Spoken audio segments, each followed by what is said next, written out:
नमस्ते। कैसे हैं आप लोग? उम्मीद है अच्छे होंगे। आज हम लोगों का चौथा क्लास है फिजिकल वर्ल्ड का, और ये सबसे लास्ट क्लास होगा। इसके बाद हम लोग चलेंगे यूनिट एंड डायमेंशन में, या फिर उसको कह सकते हैं काइनेटिक बेसिक है, लेकिन उसमें यूनिट डायमेंशन भी पढ़ना पड़ता है।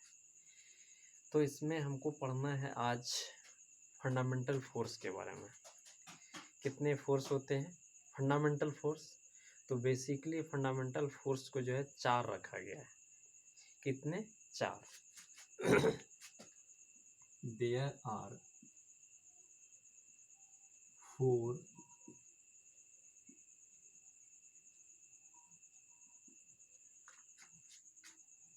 Fundamental force in nature. कितने फंडामेंटल फोर्स हैं?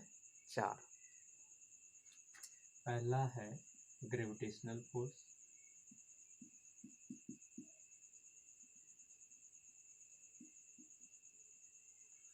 ग्रेविटेशनल फोर्स पहला। दूसरा इलेक्ट्रोमैग्नेटिक फोर्स,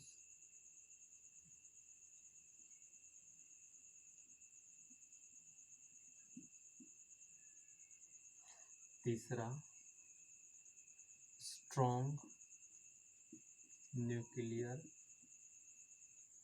फोर्स, चौथा वीक फोर्स।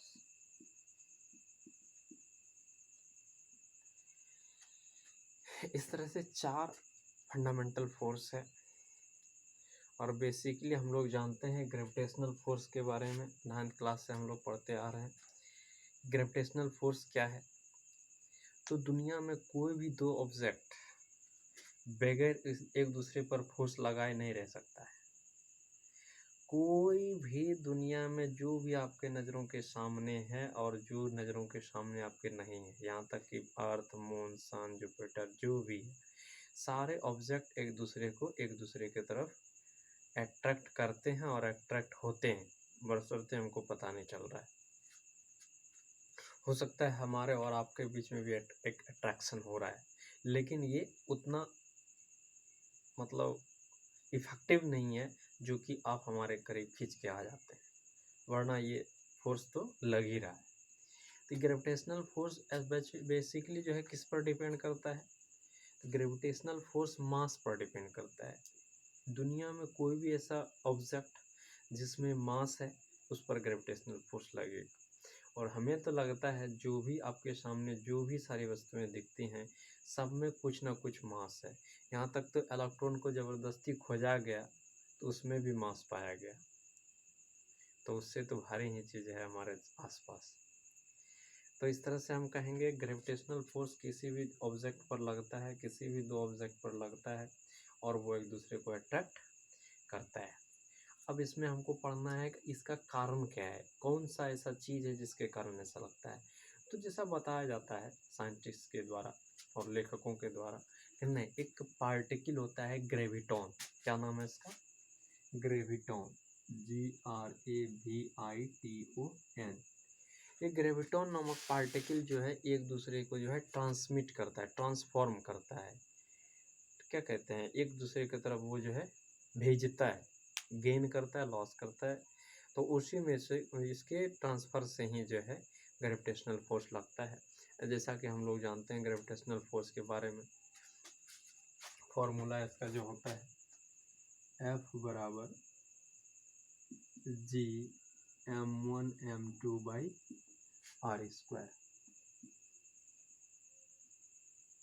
ठीक है, m1m2/r²। ये ग्रेविटेशनल फोर्स है, और यही जो है हमें लगता है दुनिया में कोई भी वस्तु जो है सबके लिए अप्लाइड है, ये सबके लिए वैलिड है। अब इसका एग्जांपल हमारे ज़िंदगी में, दिनचर्या में क्या क्या मिल रहा है? हाँ, मिल रहा है ना, दिन रात हो रहा है आपके सामने। तो ये भी एग्जांपल है, क्योंकि इसके रोटेशन के कारण ही हो रहा है, और ग्रेविटेशनल फोर्स जो है एक दूसरे को अट्रैक्ट किए हुए है, और इसलिए भी पृथ्वी जो है सूर्य के चारों तरफ चक्कर लगा रहा है।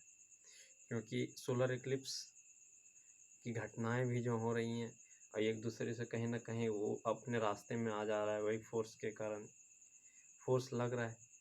ठीक है। तो और इसका एग्जांपल है सारा जो भी सोलर सिस्टम में एक प्लैनेट दूसरे प्लैनेट की चारों तरफ वो घूम रहा है, रोटेट कर रहा है, चाहे अपने एक्सिस पर ही, अपने ऑर्बिटल पथ पर ही, लेकिन वो फोर्स जो लग रहा है उसको हम क्या नाम देंगे? Gravitational force. ठीक है। उसके बाद हमारा नेक्स्ट आता है इलेक्ट्रोमैग्नेटिक फोर्स। ये इलेक्ट्रोमैग्नेटिक फोर्स क्या चीज़ होता है? सबसे पहले इलेक्ट्रोमैग्नेटिक फोर्स जो है किस कारण से लगता है? जैसे ग्रेविटेशनल फोर्स लगा मास के कारण, तो इलेक्ट्रोमैग्नेटिक फोर्स जनरली चार्ज के कारण लगता है। यदि कोई पार्टिकल कोई ऑब्जेक्ट में यदि चार्ज है, आवेश है उस पर, तो उसमें इलेक्ट्रोमैग्नेटिक फोर्स लगेगा। और जैसा कि नाम से स्पष्ट है, इलेक्ट्रो और मैग्नेटिक, यानी कि इलेक्ट्रिक और मैग्नेटिक दोनों फोर्स है, वो दोनों को मिला करके बना है electromagnetic force.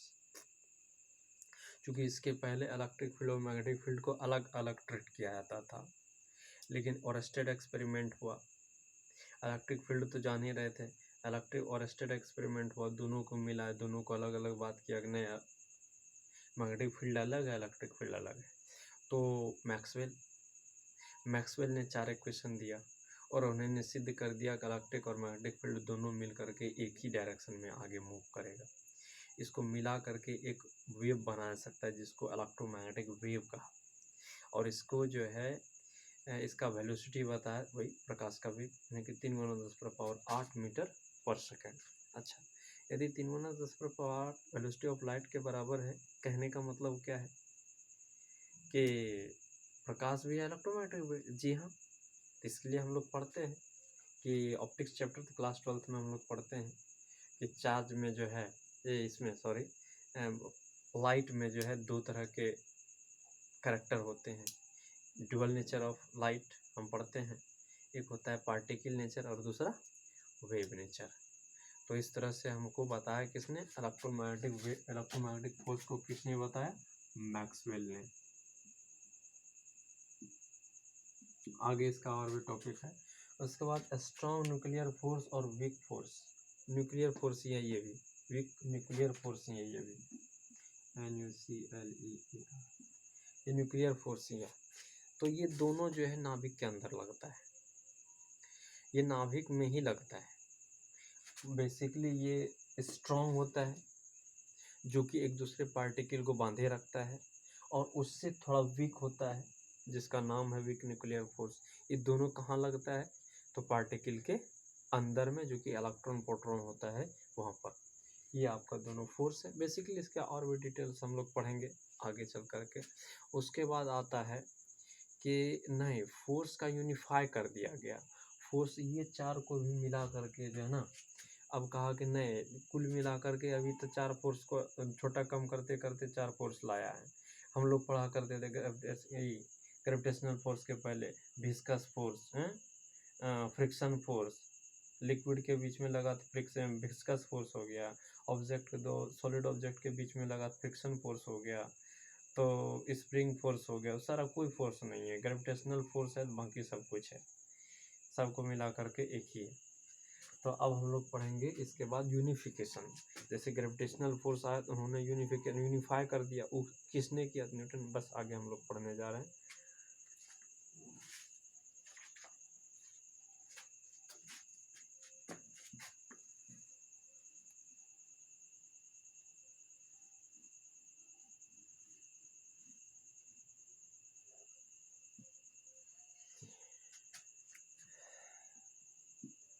Unification of fundamental force. Fundamental force को भी यूनिफाई करने का जो है हल खोजा गया कि नहीं, जो है यदि हम, तो जैसे ही हम लोग देखते हैं यूनिफिकेशन ऑफ फंडामेंटल फोर्सेस, इसमें बात आती है कि कोई फोर्स को जो है कैसे कंबाइन कर दिया जाए। तो पहला नाम आता है न्यूटन का।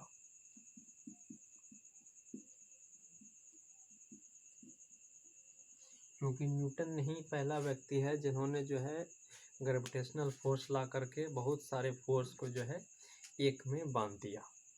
तो इस तरह से न्यूटन ने भी एक काम किया कि नहीं, सारे फोर्स को लेकर के एक जगह यूनिफाई कर दिया। एक नाम हो गया ग्रेविटेशनल फोर्स, न्यूटन ने दिया। दूसरा नाम आता है इसका फैराडे का, फैराडे लॉ, क्योंकि इन्होंने भी जो है इलेक्ट्रिक फोर्स इन्होंने भी ईजाद किया, इलेक्ट्रिक फोर्स। और आपको मालूम है फ्रिक्शन फोर्स जो है किसका फॉर्मेट है, इलेक्ट्रिक फोर्स का फॉर्मेट है। चौक से यदि हम ब्लैक बोर्ड पर लिखते हैं, उसमें जो फोर्स लगता है वो इलेक्ट्रिक फोर्स है। तो इस तरह से फैराडे ने भी जो है, मतलब ये एग्जांपल है एक तरह से, तो फैराडे ने भी जो है फोर्स को कंबाइन करने का काम किया। तीसरा है मैक्सवेल, जैसा कि आप लोग जानते हैं मैक्सवेल्स इक्वेशन, इन्होंने 4 इक्वेशन दिया और उस 4 इक्वेशन में सारे फोर्स को इक्वेट कर दिया। तो इसका मतलब मैक्सवेल ने भी जो है फोर्स को यूनिफाई करने का काम किया। उसके बाद कार्लो रूबिया, एक पाकिस्तान के साइंटिस्ट हैं,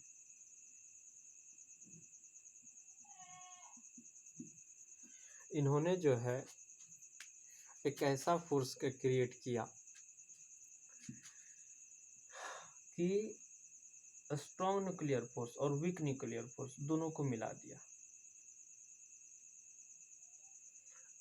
और इसका नाम दे दिया इलेक्ट्रोवीक फोर्स। क्या नाम दिया इसका, इलेक्ट्रोवीक फोर्स। तो इन्होंने भी फोर्स को एक जगह मिलाने का काम किया। उसके बाद हम लोग पढ़ेंगे प्रिंसिपल ऑफ कंजर्वेशन। इसके बाकी हम लोग को डिटेल पढ़ाया जाता है, बताया जाता है। अब हम लोगों को पढ़ना है कि कंजर्वेशन, कंजर्वेशन में बेसिकली इसमें हम लोग पढ़ते हैं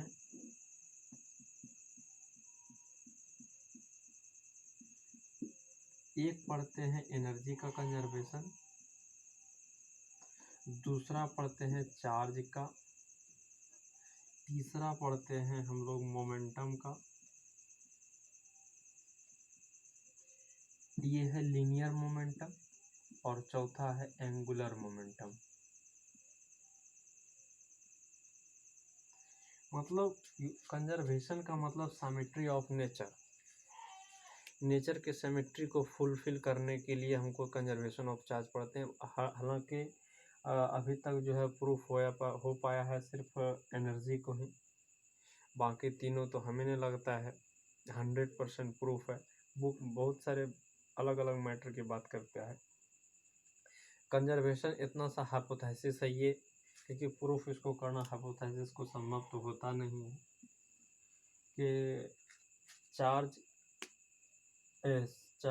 एनर्जी और मोमेंटम और एंगुलर मोमेंटम, ये सब का कंजर्वेशन। अच्छा, हमको कंजर्वेशन पढ़ने से फ़ायदा क्या है, क्योंकि कंजर्वेशन से जो है ना हमारे बहुत सारे ऐसे फिजिक्स के कॉन्सेप्ट्स हैं जो इसमें कि कंजर्वेशन लॉ लगा करके हम आसानी से उसको जो है वेरीफाई कर लेते हैं और आगे बढ़ते हैं, और रिजल्ट भी हमारा जो है सेटिस्फाई वाला आता है। तो इस तरह से हम लोगों को कंजर्वेशन ऑफ चार्ज भी, conservation of charge, energy, angular momentum, linear momentum, चारों को पढ़ना पड़ता है। बाकी जो कुछ भी बचा इसमें, इस क्लास में, इस चैप्टर में जो भी बचा फिर बाद में डिटेल में हम करेंगे, और हमारा ये चैप्टर का हमें लगता है इसके बाद 1-2 पार्ट्स आएगा जो कि एग्ज़ाम में क्वेश्चन आता है 11th के लिए, और 11th के लिए नहीं, इसका ये कि बोर्ड मॉडल के लिए, IIT JEE के लिए, उसमें कुछ सारे क्वेश्चंस आएंगे। तो उसका भी हमने आगे क्लास 1-2 क्लास और होगा, और फर्स्ट चैप्टर द एंड हो जाएगा। तब तक के लिए नमस्कार, जय हिंद।